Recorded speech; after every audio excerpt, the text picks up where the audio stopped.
É um prazer para mim estar com vocês nesta manhã, tão boa, tão bonita. E eu espero que as coisas que eu vou dizer nesta manhã sejam úteis para você. Uma das coisas difíceis de um pregador é saber o que pregar. Isso me incomoda muito. Não me deixa repousar. E eu espero que o texto que eu vou ler e expor seja inteligível para vocês todos. Abram o texto de Paulo e deixe aberto aos Filipenses, capítulo 3.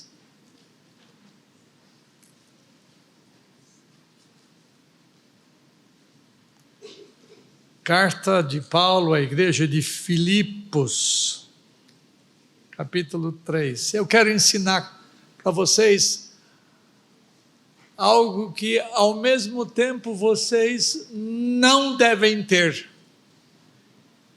e devem ter. Eu quero que vocês sejam conformados com aquilo que Deus lhes dá. Sejam agradecidos às coisas que Deus lhes dá. Conformados com o que vem de lá, mas inconformados com o que sai daqui para lá. Por isso que ele diz no capítulo 3, versículos 12 a 14, todo mundo tem, aqui vamos ler juntos, versos 12 a 14, leamos todos juntos. Não que eu tenha já recebido, ou tenha já obtido a perfeição, mas prossigo para conquistar aquilo para que também fui conquistado por Cristo Jesus. Irmãos, quanto a mim, não julgo haver alcançado, mas uma coisa faço, esquecendo das coisas que para trás ficam e avançando para as que diante de mim estão. Prossigo para logo, para o prêmio da soberana vocação de Deus em Cristo Jesus. É o inconformado falando. Perceba que tem a ver com o que você faz em relação ao seu cristianismo, em relação ao Senhor da igreja.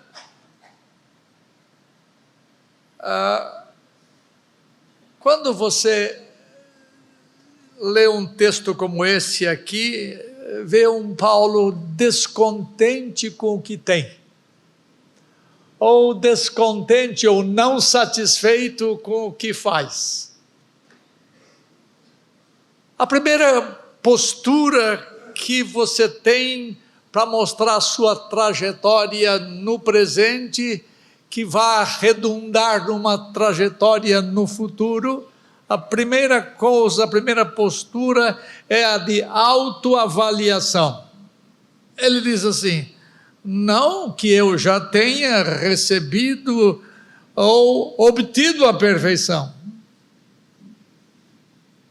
A despeito de todas as coisas maravilhosas que Deus havia feito na vida de Paulo, ele não se via como alguém que já tinha terminado a sua carreira e alcançado o prêmio pelo bom combate e chegado à perfeição.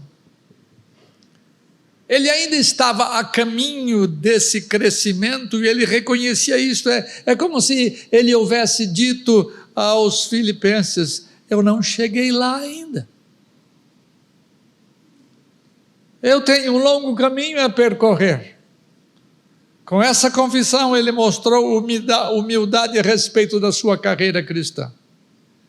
E se há alguém que podia se jactar da sua carreira cristã, era esse cara. Ele havia visto coisas maravilhosas da parte de Deus, que ele mostra em 2 Coríntios 5, coisas que nenhum homem havia visto até então. Ele havia combatido as heresias nas igrejas a quem ele escreve. Ele havia lutado contra homens insanos teologicamente. Ele havia enfrentado pessoas rebeldes no seu ministério. Na verdade, ao menos uma ocasião, ele se jactou do que aconteceu na sua vida. Escuta ele falando, comparando-se a outros ministros mais ou menos do mesmo quilate dele. São ministros de Cristo? Falo como fora de mim. Eu ainda mais. Olha o que eu sou. Em trabalhos, muito mais em prisões, em açoites sem medida, em perigos de morte muitas vezes. 5 vezes recebi dos judeus uma quarentena de açoites, menos um. Ele podia falar 5 vezes 39, né? Fui 3 vezes fustigado com varas, 1 vez apedrejado em naufrágio, 3 vezes, uma noite em dia, passei na voragem do mar, em jornadas muitas vezes em perigos. E ele vai citando as coisas pelas quais ele havia passado, e ele diz assim: quem se escandaliza que eu não me inflame, se tenho que gloriar-me, gloriar-me-ei no que diz respeito às minhas fraquezas. De fato, Paulo foi um dos cristãos mais impressionantes de que temos notícia, mas ainda ele se via como um pecador, possuindo muitas fraquezas. Na carta aos Filipenses, ele mostra humildade, confessando que a sua jornada de santidade ainda estava longe de terminar. O grande Paulo se viu como pequeno. Mesmo após ter experimentado grandes coisas, ele se avaliou como alguém que precisava crescer. Precisamos aprender a olhar para nós mesmos com os olhos da humildade, e esta é uma virtude que tem que ser desenvolvida. Ela não é nata em nós. Nós temos que desenvolver essa atitude. E é por isso que, olhando para si mesmo, ele fala uma frase de autodepreciação. Ele diz assim: eu sou um pecador, o principal deles. Ele se jactava às vezes sim, mas como um cristão, ele era honesto, ele se colocava no seu devido lugar. O grande homem teve uma atitude de olhar para si mesmo com olhos diferentes do que normalmente nós nos olhamos. Isso eu e você devemos aprender a ter. Jesus disse: bem-aventurados aqueles que são interiormente humildes, ou seja, humildes de coração, porque deles é o reino dos céus. O mais brilhante dos cristãos da história disse de si mesmo: eu não cheguei ainda lá. Todos nós devemos ter esse espírito se nós queremos entrar no reino dos céus. Você e eu somos pecadores salvos pela graça bondosa de Deus. Ainda temos muitas coisas de que nos livrar e contra os quais ainda lutamos. Temos que entender o que João disse: se dissermos que não temos pecado, fazemos Deus mentiroso e nos enganamos a nós mesmos. Eu ainda não cheguei onde eu deveria estar, eu estou a caminho, mas Deus vai fazer muita coisa em mim para que eu possa chegar lá. Em outras palavras, foi isso que ele disse. É vital que nós guardemos essa atitude humilde, porque ela nos coloca dependentes de Deus, que é o único que pode nos sustentar. Se houve alguém que poderia reivindicar perfeição, era ele. Se houve alguém que podia dizer eu cheguei lá, era ele. Ele escreveu a maior parte do Novo Testamento, senhores e senhoras. Ele ajudou o cristianismo a se espalhar por todo o Império Romano na sua época. Ele causou um incrível impacto no mundo. Todavia, no fim de sua vida, disse: eu não cheguei lá ainda. Eu ainda não adquiri a perfeição, ou a plena maturidade, porque eu estou crescendo. Nós precisamos lembrar dos que foram heróis da fé, que viveram aqui nesta igreja. em tempos mais antigos. Todos eles morreram na fé, na expectativa de contemplar a glória, mas enquanto eles estiveram aqui, eles não tinham adquirido a perfeição. Esta chegou quando o Senhor os tirou daqui. E eu espero que vocês todos morram. Não estou brincando. Porque é o único tempo em que vocês vão adquirir perfeição. Enquanto aqui, vocês vão sempre dizer, eu não cheguei lá ainda. A segunda postura que você deve ter nesta coisa é a do esquecimento. Veja o que ele fala. Mas uma coisa faço, esquecendo-me das coisas que para trás ficam. Há certas coisas no passado que, para o bem-estar de nossa igreja, devemos colocar no balaio do esquecimento. Parece estranho, mas essa é uma atitude necessária para que possamos desfrutar melhor o futuro nosso. A capacidade de esquecer é alguma coisa que a gente precisa aprender.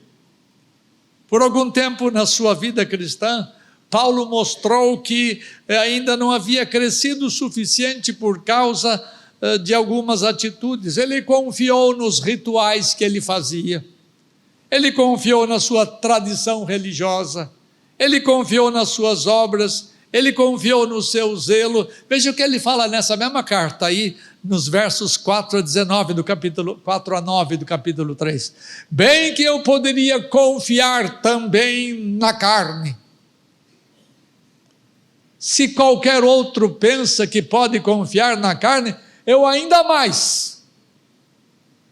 Circuncidado ao 8º dia, da linhagem de Israel, da tribo de Benjamim, hebreu de hebreus, quanto à lei fariseu, quanto ao zelo perseguidor da igreja, quanto à justiça que há na lei, irrepreensível. A sua velha inclinação às vezes vinha à tona. Então ele pensava de si mesmo mais ou além do que convém. Mas o que para mim era lucro, e isto considerei perda por causa de Cristo. Sim, deveras considero tudo como perda por causa da sublimidade do conhecimento de Cristo Jesus, meu Senhor, por amor do qual perdi todas as coisas e as considero como refúgio. Quando ele refletia na sua história religiosa, ele percebeu que nada do que havia acontecido no seu passado o tinha levado à maturidade, à redenção em Cristo Jesus. Ele também percebeu os seus pecados passados e a sua folha corrida era suja. Ele percebeu ainda no fim da vida que ele tinha ficha suja. Mas isto ficou na história dele, nada mais. Então ele disse, esquecendo-me das coisas que para trás ficam. Paulo entendeu que tudo o que havia acontecido em sua vida era contra ele. Ele parou de pensar na sua antiga vida e tornou os seus olhos para a nova vida que ele havia recebido em Cristo Jesus. E eu quero que você, meu irmão, entenda que Paulo não apagou da sua mente o que acontecer em sua vida, mas ele parou de se concentrar na vida passada para que pudesse desfrutar a vida lá na frente. Ele entendeu que o Cristo havia feito por ele e que esse Cristo havia lavado o seu passado. Todo o seu passado havia ficado para trás. E ele agora se via como uma pessoa perdoada em relação ao seu passado. Para você se esquecer do seu passado, alguma coisa tem que acontecer na sua vida de hoje. Você já confessou quem você era? Você já se arrependeu de coisas passadas da sua vida? Você acertou as coisas com pessoas a quem você defraudou, a quem você enganou? Você acertou as contas passadas? Enquanto você não fizer isto, você não repousa nos dias que se seguem. Se você fez estas coisas, então você pode ter a convicção de que Deus lançou todos os seus pecados nas profundezas do mar. Quando a Bíblia fala que Deus lança os nossos pecados, que Ele esquece o nosso passado, a Bíblia quer dizer que Deus nunca mais vai trazer contra nós aquilo que foi pago. Nunca mais. Deus não vai lançar sobre nós as contas nossas, porque as contas nossas, as dívidas nossas, elas foram, como é que Paulo diz? Eles foram, o escrito de dívida, a conta da caderneta. Lembra, no passado não havia supermercado, tinha as vendas, e você ia às vendas e lá o dono da venda tinha a gente falava caderneta, tinha a caderneta e você lá chegava, meu pai mandou comprar tal e tal coisa, aí o senhor põe na caderneta, ia amontoando as coisas, aí no final do mês ou da semana, depende de como se ganha o seu dinheiro, pagava a conta e era arriscado, passar da régua arriscado. Essa conta foi colocada onde mesmo? Na cruz, ela foi enfiada na cruz. Você não pode se esquecer disto. Você tem que esquecer do seu passado, porque a régua foi passada.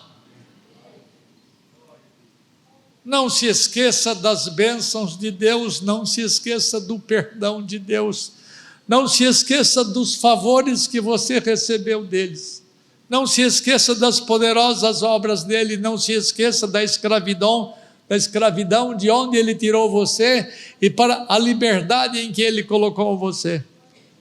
Não se esqueça das alegrias que ele lhe tem dado, não se esqueça dos cuidados providenciais dele em sua vida. Mas há algumas coisas que você tem que esquecer obrigatoriamente. Primeiro e simples, esqueça os seus pecados. Não fique trabalhando no seu coração com algumas coisas que você deveria esquecer. Satanás é especialista em querer fazer-nos lembrar algumas coisas que nós devíamos esquecer. Ele quer paralisar-nos através das coisas que fizemos no passado, manipulando as nossas memórias. Paulo diz: eu aprendi a esquecer o passado. Se você é um cristão, você precisa aprender a desenvolver esta qualidade de esquecer, porque Deus já esqueceu o seu passado. Deus não deletou o seu passado, Deus se lembra de tudo que você fez, mas Ele trata como se você não tivesse feito nada. É isto que quer dizer, Deus esquece o nosso passado, Ele não traz sobre nós novamente aquilo que nós fizemos, porque o Filho dele, Jesus Cristo, nosso Redentor, Ele acertou as contas nossas e encravou a nossa dívida na cruz. Mais do que você, Paulo tinha muitas coisas de que ele se arrependia e das quais ele queria se esquecer. Ele foi um perseguidor da igreja. Ele consentiu na morte de Estevão, o primeiro mártir da igreja. Ele os perseguia caminhos afora e batia neles, e alguns deles ele mandava matar. Ele feriu pessoas que eram crentes, ele participou do martírio de alguns deles. Ele consentiu na morte de Estevão, como eu disse, e essa sombra negra no seu passado não poderia mais torturá-lo. Por isso ele disse que, esquecendo-me das coisas que para trás ficam.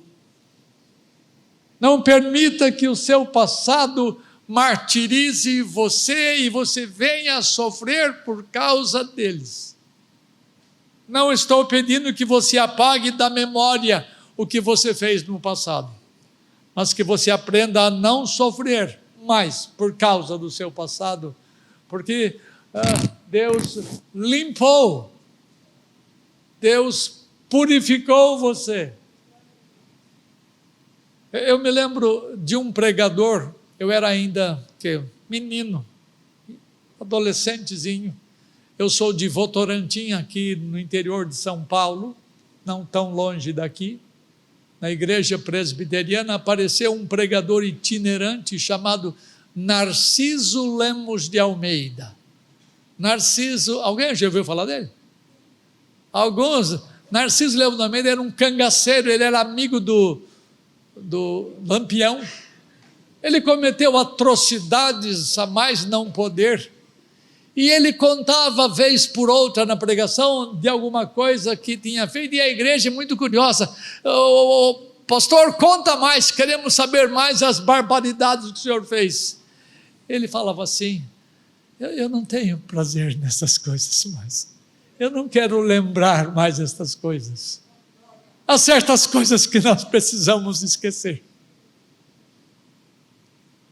Ele tinha matado muita gente, mas estas lembranças não o faziam feliz.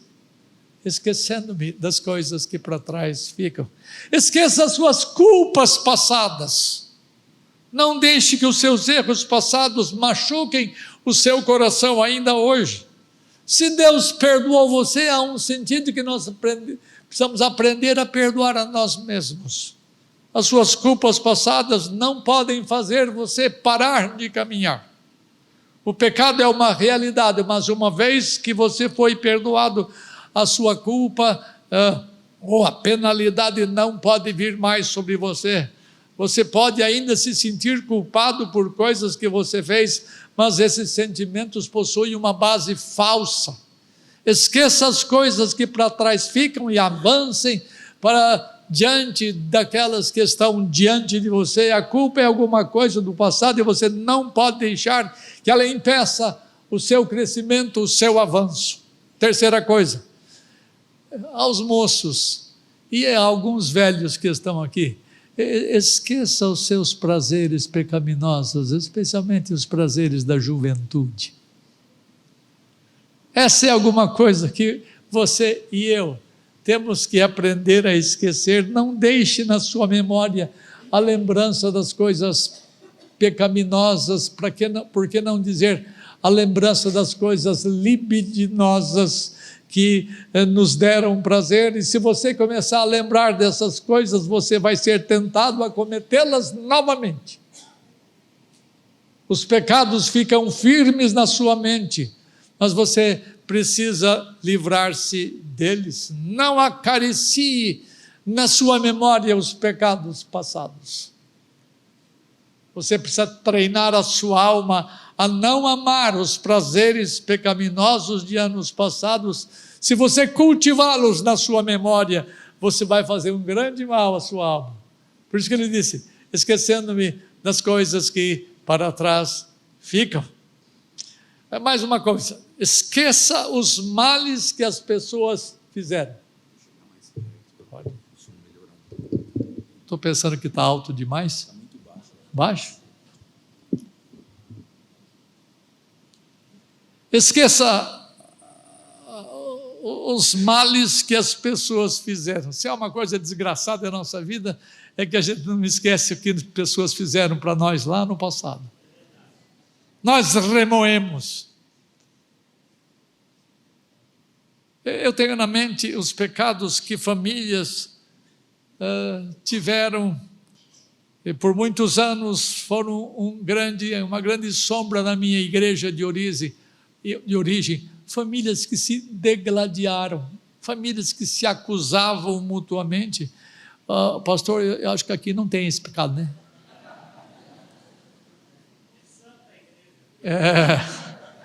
Se alguém machucou você, trabalhe em sua alma, peça a graça divina, para que você aprenda a deixar para trás as ofensas que você recebeu.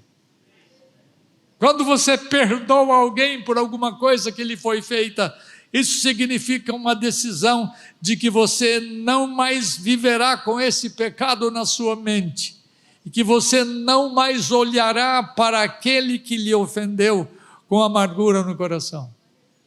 Uma coisa, aprenda. Comumente você aprende que perdoar é esquecer coisa nenhuma. Perdoar não é esquecer. Perdoar é lembrar-se de tudo e olhar a pessoa como se ela nunca tivesse feito nada contra você. Isso que é perdoar. É o que Deus faz conosco. Não pense que Deus tem a sua memória deletada, a sua memória apagada. Ele sabe tudo o que você fez com Ele, mas Ele não trata mais segundo os nossos pecados e nem nos retribui consoante as nossas iniquidades. Olhar com as lentes do perdão é alguma coisa maravilhosa e é tão bom quando não permitimos os pecados cometidos contra nós no passado façam parte dos exercícios de nossa memória. É tão bom quando você olha para os seus antigos ofensores sem ter amargura no coração. Teve um cara na igreja, na minha denominação, que fez um mal muito grande contra mim e contra outros colegas. Foi alguma coisa impensável, muito feia, muito indecente. E por algum tempo ele viajava muito, ele era um líder da igreja, ele viajava muito, e eu pedi a Deus que o avião dele caísse. Eu não estava matando ninguém, eu estava pedindo que Deus executasse os seus juízos. Mas depois eu comecei a orar por ele. Eu pedi a Deus que Deus tirasse aquela amargura do coração. Não cultive os pecados que os outros cometeram contra você. Esqueça dessas coisas que para trás ficam. Quando você se recorda das ofensas passadas que você recebeu, você se amargura. Quando você olha para o quadro passado, você sofre, mas quando você olha para a cruz, então você consegue vencer as ofensas que lhe foram feitas. Portanto, peça a Deus para você olhar para os seus ofensores, e às vezes eles estão entre nós aqui, no meio da igreja de Deus.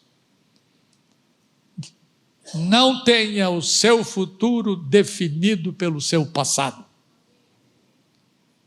Ao contrário, defina a sua vida pelo que ainda vai acontecer, não porque já aconteceu, pelo que aconteceu de triste e de errado na sua vida.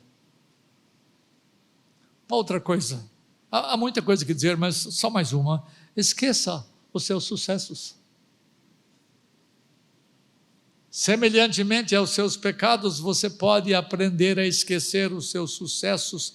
Você não pode viver pensando nas glórias do passado, você não pode repousar nos louros do passado. O pastor e os líderes da igreja sabem, nossa igreja no passado era assim, assim, assim, assado, e a gente fica descansando nos louros do passado e se esquece de que tem que caminhar para frente. Pense que os bons e velhos dias se foram, eles não voltam mais. Deixe-os partir. O sucesso tende a fazer você a ser complacente e tornar você cheio de orgulho. Se você se concentra nas vitórias de ontem, você vai cair nas suas lutas de amanhã. A terceira postura. A primeira foi aprender a autoavaliar-se. A segunda foi esquecer. A terceira, olha para frente. E avançando para as que diante de mim estão, prossigo para o alvo, para o prêmio da soberana vocação de Deus em Cristo Jesus. Você não pode se conformar com o status quo em qual você vive. Você tem que crescer.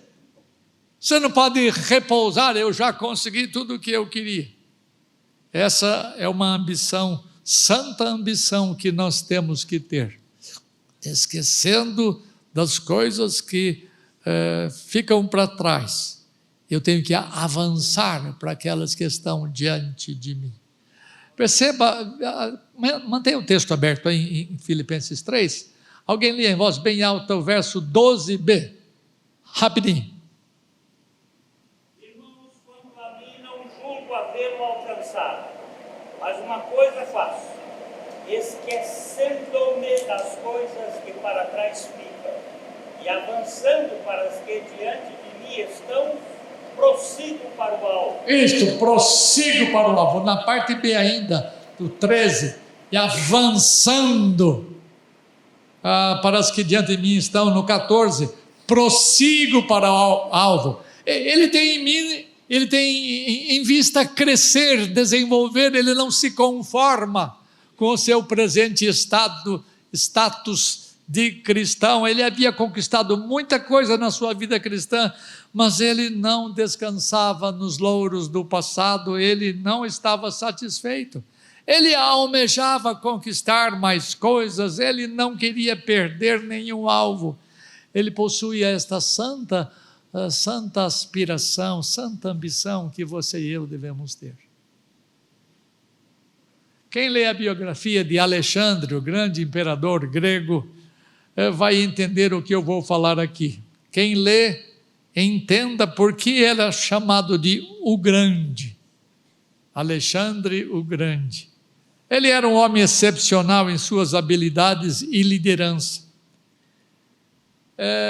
E o segredo é que não importa as grandes coisas que ele fazia, ele nunca se satisfazia. Ele se apossou do reino de seu pai Filipe, da Macedônia, quando ele tinha 20 anos, uma idade em que os nossos filhos ainda não entraram na faculdade e alguns deles ainda ficam jogando videogame. Ele já era rei de um grande império. Ele entrou numa rebelião e fez-se a si mesmo rei, uma realização espantosa feita por um jovem rapaz.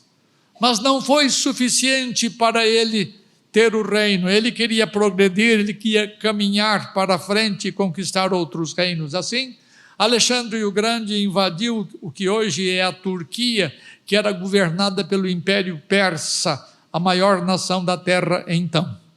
Em desvantagem numérica, ele derrotou os persas e tomou de volta toda a terra que a Grécia havia perdido anos atrás e restabeleceu a Grécia à sua antiga glória. Mas isso não foi suficiente, então ele foi para a Palestina, onde em desvantagem numérica também de 2-1, derrotou o próprio rei Dario, capturou a família de Dario e enviou o grande rei persa para o exílio. Mas isso não foi suficiente, ele capturou o Egito e adquiriu o domínio sobre todo o mar Mediterrâneo, ele invadiu a própria Pérsia e capturou a grande Babilônia e conseguiu ouro suficiente para dirigir o Império Persa por anos.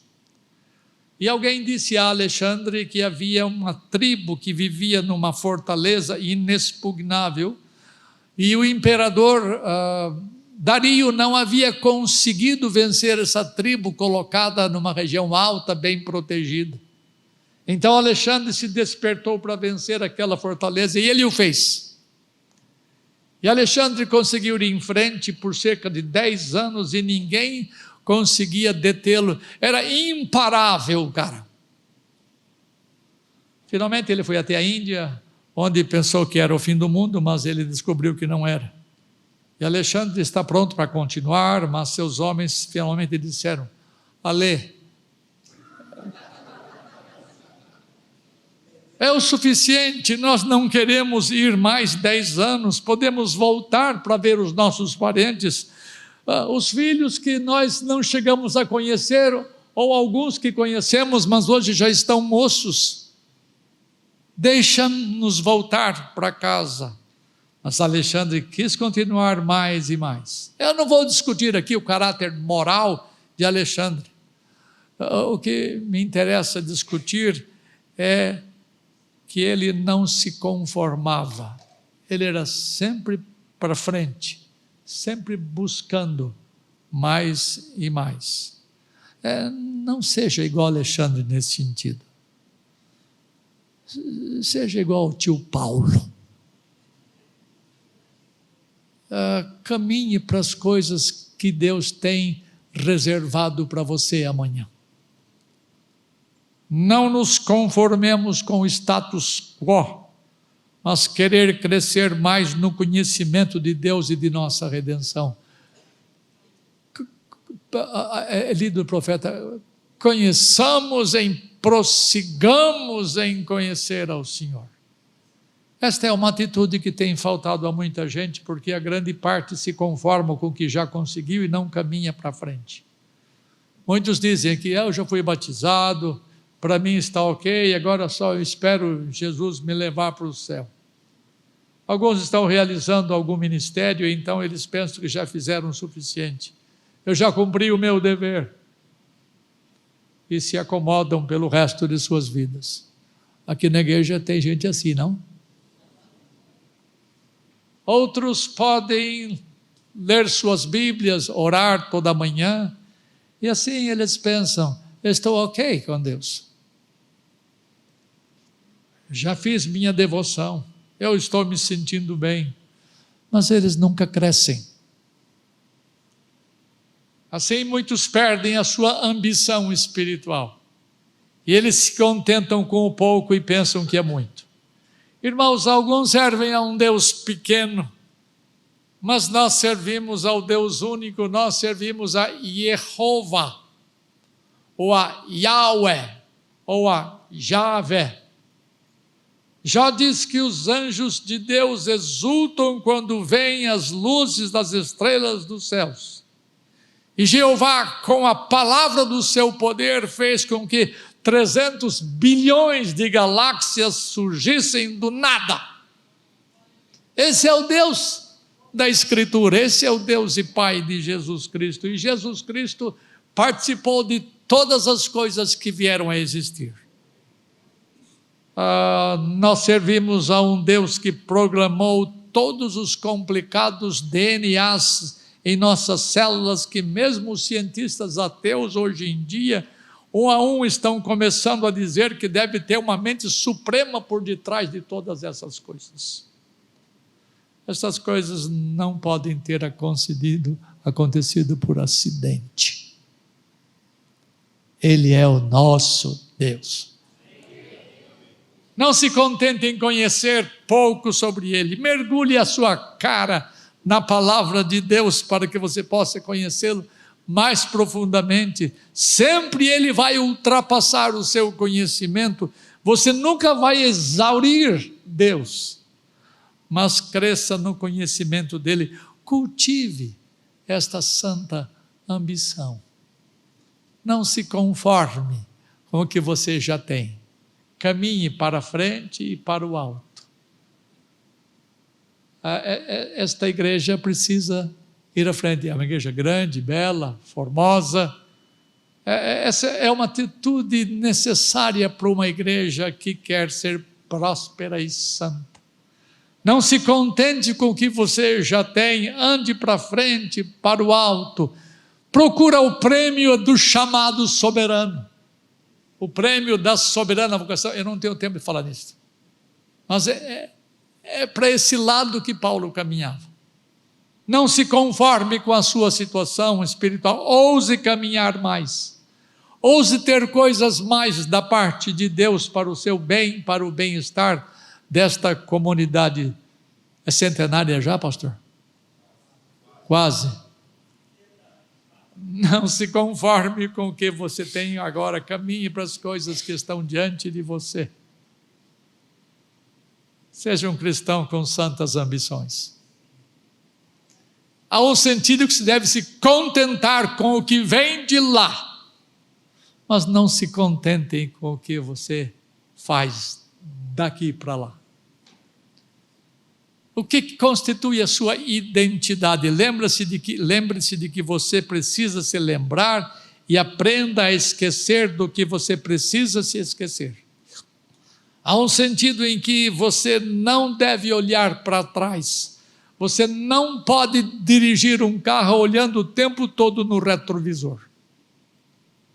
Você não pode ganhar uma corrida olhando para trás. Não viva no passado, porque não há futuro nisto. O futuro é que o importa. Portanto, não é sábio deixar o seu passado controlar você. A psicoterapia mundana, e eu espero que os psicoterapeutas aqui não me deem paulada lá na saída, eles dizem, ou a psicoterapia mundana diz que você é um produto das coisas que aconteceram a você no seu passado. Eles dizem que o que define o que você é o que lhe aconteceu na vida passada. Isso é verdade para quem pensa que não existe um Criador. Isso é verdadeiro para aqueles que não veem sentido nas coisas, que não houve criação. Se as pessoas fossem produto de um processo evolutivo, sem propósitos, sem significado, então a sua identidade seria definida pela soma total das experiências passadas, mas as coisas não são assim. Existe alguém que trouxe à existência todas as coisas e tudo foi criado com um propósito. E Deus quer que você se torne alguém, e é Ele quem define quem você é. A identidade sua vem dEle, não das coisas que você enfrentou no seu passado. Se você perguntar a um americano comum qualquer, quem foi George Washington? A grande maioria certamente responderá, foi o nosso primeiro presidente. George Washington se tornou presidente quando ele tinha 57 anos. E ele morreu aos 67. Assim, 85% da sua vida, ele não foi presidente nem ex-presidente. Quando olhamos para a perspectiva do passado temporal, nós podemos ver quem ele era. Ele foi o primeiro presidente dos Estados Unidos, por isso foi o que se tornou. Quando Deus olha para a nossa vida, Ele vê o quadro todo, o quadro completo. Deus pode ver o que você está se tornando, o que você foi criado para ser e o que você será num tempo infindável. Quando Deus olha para você, Ele vê a totalidade dos fatos. A ilustração de George Washington nos mostra que enquanto ele foi, ou enquanto ele não foi um presidente durante a maior parte da sua vida, um crente será santo pelo tempo infindável, pela eternidade afora. E é Ele que define a nossa vida e nos dá a sua identidade. Se a sua vida de infância foi terrível, ou sua vida adulta passada tem sido um desastre, não tem problema. Lembre-se de que Deus tem mais do que pós-doutorado em redenção. Ele conserta tudo. Não importa o sofrimento que você tenha passado, as dores que você tenha enfrentado. O que você está se tornando é o mais importante do que aquilo que você foi. Se a sua infância foi jóia, e você fez algumas coisas espetaculares no passado, isso é muito bom. Mas não repouse nessas coisas, porque o que você está se tornando é muito mais importante do que aquilo que você foi. Portanto, corra para o prêmio da soberana vocação de Deus que está em Cristo Jesus. Num tempo bem recente, no tempo da Covid-19, muita gente se acomodou em suas casas. Eu não sei se aqui foi diferente. Há igrejas que ainda não conseguiram voltar a se reunir. E essas igrejas são compostas de pessoas que não possuem ambições espirituais. Elas se conformaram em ficar sentadas no sofá, assistindo aos cultos, e não houve mais envolvimento de cristãos com cristãos, não houve mais a retomada dos ministérios, não houve mais o exercício dos dons espirituais, não houve mais envolvimento no reino de Deus. Você não pode ficar assim.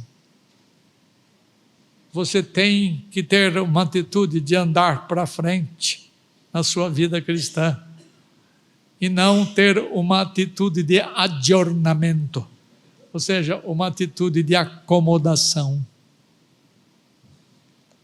Você tem que olhar para o alto, olhar para a frente. E à medida que você olha para o futuro, espero que você tenha a mesma determinação daqueles que vieram antes de nós no passado. Terminando. Eu tinha 15 anos, hoje já tenho 75.